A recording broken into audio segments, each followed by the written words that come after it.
My name is Emily, and I'm 44 years old. I work as a TV broadcaster while my husband, Tom, also 44, runs a photography studio.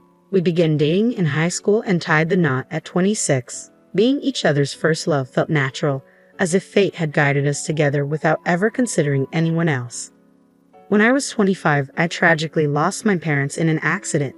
It's hard to imagine how I would have coped without Tom, who became like family to me.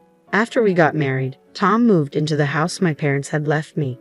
Having him there made me feel protected, as if I still had both my parents by my side. 2 years into our marriage, we were blessed with a son, and our happiness only grew. Tom proved to be an incredibly supportive partner, sharing household chores and childcare responsibilities equally. He was the epitome of an ideal husband for a working couple. However, my mother-in-law, Jen, didn't share the same sentiments. She found it unsettling that Tom, a man, took on household tasks. This became evident around 10 years ago when our son started elementary school. Since the after-school care ended earlier, we relied on Jen's help to pick up our son, who wasn't old enough to stay home alone yet. Additionally, with Steve, my father-in-law, retired and at home, Jen had more free time. Jen, who had always been a traditional housewife, couldn't fathom seeing Tom in the kitchen. She'd mutter remarks like, "A man shouldn't be in the kitchen," or, "I can't believe this." Our generation would never imagine such a thing. Even during my first visit to their house, Jen couldn't resist asking if I planned to quit my job. Her mindset was stuck on the idea that women should be housewives, and she seemed disapproving of my glamorous job as a broadcaster. However, Tom, who had known my passion for broadcasting since our high school days, always supported my dreams. I wholeheartedly supported Tom's dream of becoming a photographer, and working together felt entirely natural to us. We navigated the challenges of nursery school together, but just as we thought elementary school would bring some ease, we encountered the inflexibility of after-school care. This situation forced us to lean more on Jane for assistance. As Jane began to frequent our home, she couldn't resist making comments about the household chores. "The laundry isn't folded properly," or "Isn't this cleaning a bit sloppy? There's dust over there," she'd remark. Tom, ever nonchalant, would respond with ease, "Oh, I'm in charge of the laundry. Is that not okay?" Or, "It's fine. No one dies from a bit of dust." Yet she persisted, complaining to Tom behind my back, questioning his willingness to take on domestic tasks. Despite her critical nature, Jane's help was appreciated, so I chose to listen without confrontation. On the other hand, Jen, with her old-fashioned views, surprisingly embraced modern technology. She boasted about being the only one among her friends to own a smartphone, utilizing it for various tasks. "See, you can do this kind of thing so easily now," she'd say, advocating for convenience. Our family relied on a delivery service for our weekly shopping, which seemed to irk Jane. "You should just go shopping yourself," she'd insist, deeming the delivery fee wasteful. However, when she discovered the convenience of online ordering, she encouraged me to follow suit. "Why don't you do this, Emily? Ordering on paper is so old-fashioned," she'd urge.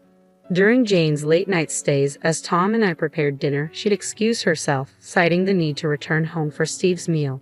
"He won't eat if he's alone," she'd claim, leaving us to ponder Steve's inability to handle any household chores. "Tom, how is it that you, raised in such an environment, are so cooperative with household tasks?" she'd question, unable to comprehend his willingness to share responsibilities. I once asked Tom why he was so diligent with household chores, and he confided that his mom often complained about his dad's lack of help. Determined not to face similar grievances, Tom made a conscious decision to share the load when he got married, learning from his parents' negative example. Interestingly, Jan, Tom's mom, seemed to have a different perspective. She was irked by her husband's reluctance to do housework, yet found it amusing that her son willingly pitched in. It was perplexing to me, but I chalked it up to Jan's tendency to grumble, so I kept my distance. Little did I know, Jan felt so cornered that she resorted to drastic measures like attempting to sell our house without permission. That summer, I was presented with a rare opportunity by my company, a 2-month business trip overseas to cover a sports broadcast at the World Championship. It was a career milestone I couldn't turn down. When I consulted Tom, he was swamped with his own tasks but assured me of his support. However, he expressed uncertainty about managing our son John on his own. Sensing my dilemma, Jan offered to step in. Despite my reservations based on past experiences, I had no other viable options, so I reluctantly entrusted John to her care. We contemplated having Tom and John stay with Tom's parents, but the logistics of commuting to school from there posed a challenge. Ultimately, Jane agreed to stay at our house during weekdays to oversee things. With everything arranged, I embarked on my business trip, successfully completing the sportscasting work and advancing my career, albeit exhausted and relieved upon my return to the U.S. As I arrived at my house on a weekday afternoon, lugging a heavy suitcase, I was met by Jane at the entrance. She seemed oddly eager, as if she had been waiting for me. Just as I was about to express my gratitude for her help in looking after the house during my absence, she dropped a bombshell. "This house sold for $300,000, of taking the full amount," she declared matter-of-factly. My tired mind struggled to process her words. "Our house sold?" I asked in disbelief. Jane's eyes sparkled with excitement as she confirmed, "Yes, this house." No, I mean, we don't own a house." Confusion clouded my thoughts as I tried to comprehend the situation. I insisted that we did indeed own the house, but Jane just laughed it off, accusing me of lying and claiming there was a registration certificate in my name. Feeling frustrated and getting nowhere in the conversation, I shifted gears, attempting to calm my racing heart. "Let's put that aside for a moment. Why are you selling it?" I asked, hoping for some clarity. Jane's response sent a shiver down my spine. "What belongs to the wife belongs to the husband, and therefore to me. I'm using it to build a new house," she explained, her eyes bloodshot with determination. Suddenly, a sense of fear crept over me. A new house. For us. Tom and I. But why? This way, Tom won't have to do household chores anymore. I've been so sorry for him, Jane added, her voice tinged with an unsettling fervor. "I raised him not to do such things, and I won't allow Tom to do household chores in the future," she declared firmly, her expression resolute. As I pieced together the story, it became clear that shortly after our marriage, when Tom was in the kitchen, she had instructed him to let me handle such tasks. Tom, however, had politely declined, stating, "No, this house is Emily's. I have to do at least this much." Unfortunately, she misconstrued his words, believing that Tom only helped with chores because he was living in my house. In her mind, Tom didn't actually want to do household chores. He preferred to focus on his work. The concept of a working couple sharing household responsibilities simply didn't register with her. Furthermore, I later discovered that after Steve's retirement, their financial situation became precarious. His pension fell short of expectations and finding re-employment proved challenging. Faced with insecurity about continuing to live in their rented apartment, they resorted to this unthinkable action. "No, this house isn't mine, and Tom thinks it's normal to do housework." I tried to interject, but Jen dismissed my words as lies, accusing me of interpreting things to suit myself. I knew I needed to gather more information before confronting her about her actions. "Where did you sell it?" I inquired, hoping to uncover the truth. "I sold it to AA Real Estate." They did an easy online assessment, and the sale went smoothly, she explained casually. It became evident that she had found a convenient online evaluation service and proceeded with the sale through them. The buyer was specifically looking for a house in our area, and they assured her that we wouldn't get such a high price anywhere else. Proudly, she proclaimed, "That's why you should be grateful. Selling a 20-year-old house for $300,000 is quite the feat, don't you think?" I found a reputable real estate agent, didn't I? Determined to verify her claims, I decided to research the real estate company online, hoping to uncover the truth. I attempted to reach them by phone, but my calls went unanswered. When I questioned Jane about whether she had visited the real estate company at the address provided, she simply replied, "No, I didn't go there. You don't need to do that nowadays." Frustrated by her lack of initiative, I insisted that she go to the address the next day, warning her that I wouldn't entertain further discussion otherwise. Reluctantly, she left. The following day, I received a distress call from Jane. Between sobs, she managed to convey, "It's not there. The real estate company doesn't exist at that address. There's only a dilapidated wooden house, seemingly uninhabited." Her admission left me dumbfounded, and I couldn't help but burst into laughter upon her return. Jane explained that in my absence, she had stumbled upon a house registration certificate in my name and mistakenly believed she could sell the house. She then engaged a real estate agent, who shamelessly assured her that even if she wasn't the owner, possessing the certificate was sufficient. "Some people pass away, after all," they callously remarked, requesting our family register and signature certificate. Naively trusting their assurances, Jane provided all the requested documents. When the agent found a buyer, they demanded a deposit, half of the commission fee. Without hesitation, Jane transferred $4,800, half of the $9,600 commission on the supposed $300,000 sale. I dialed the police to shed light on the situation, and soon, 2 officers arrived at our doorstep. They enlightened us about the prevalence of internet fraudsters posing as real estate agents, a scheme that has become increasingly common. These scammers offer free property valuations, demand official documents, introduce a supposed buyer, collect a fee, and vanish into thin air. With numerous vacant houses and the ability to fabricate addresses for document delivery, such frauds have proliferated.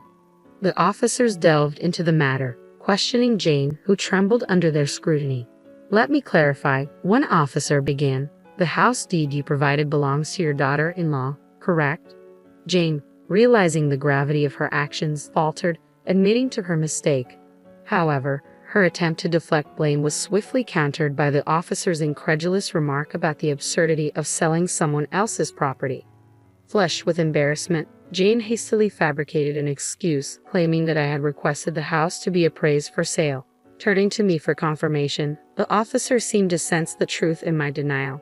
Sensing Jane's desperation, he admonished her, emphasizing the recklessness of her actions. The officer then questioned the authenticity of the deed registration she had submitted. When she admitted that it was the original document, his astonishment grew. He turned to me, seeking my decision on filing a theft report. I replied with a firm no. That document was invalid. In fact, the house had already been sold to someone else. The recent change in the law allowed us to proceed with the sale using only the registration identification information. Though I had inherited the deed from my parents, it turned out to be unnecessary for the sale. Unaware of this, Jane assumed I still held ownership of the house. Typically, real estate agents would handle or request a copy of the deed for verification. However, fraudsters operated differently, bypassing such procedures.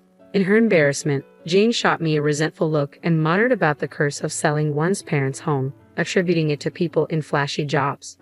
I met her gaze squarely and explained that it was Tom's decision. He needed a lump sum of money at the time. Jane's shock was palpable as she questioned why Tom would want such a thing. I disclosed that Tom had aspirations of starting his photography business but lacked sufficient funds. The house, our main asset, was sold to an acquaintance and we rented it back. As I recounted the entire story, Jane's demeanor shifted. Her shoulders slumped, and through tears, she murmured, "So Tom's success now is because of you selling the house, Emily." I could have affirmed her statement, but instead, I expressed my belief in spouses sticking together through thick and thin. "We're in this together," I assured her. At my words, Jane broke down, her tears flowing bitterly. "I wanted to work too," she sobbed. "My husband can't do anything, even now after his retirement. He does nothing. What has my life been for?" Her litany of complaints against Tom continued, leaving the police officer struggling to complete the report. Ultimately, the fraud report was filed, but even after 10 years, the culprits remained at large. It seemed unlikely that the money would ever be recovered. Following the incident, Steve became vigilant over Jane's actions, taking over all financial control and denying her access to money. Whenever she needed something, she had to request it from him and would be given cash. "It's so suffocating," Jane complained to Tom, who reminded her that she had brought it upon herself. Now, with no disposable income, Jane sought work through senior job listings and currently teaches the elderly how to use smartphones. She is well regarded for her ability to empathize with the struggles of older learners. Steve, perhaps due to his pride, found senior jobs unsuitable and soon quit, providing no income. These days, Jane is busier, often leaving Steve with household duties as she goes out. Interestingly, he's taken an interest in cooking and is getting quite good at it. The roles in Tom's parents' house have reversed, but both seem to have found new fulfillment.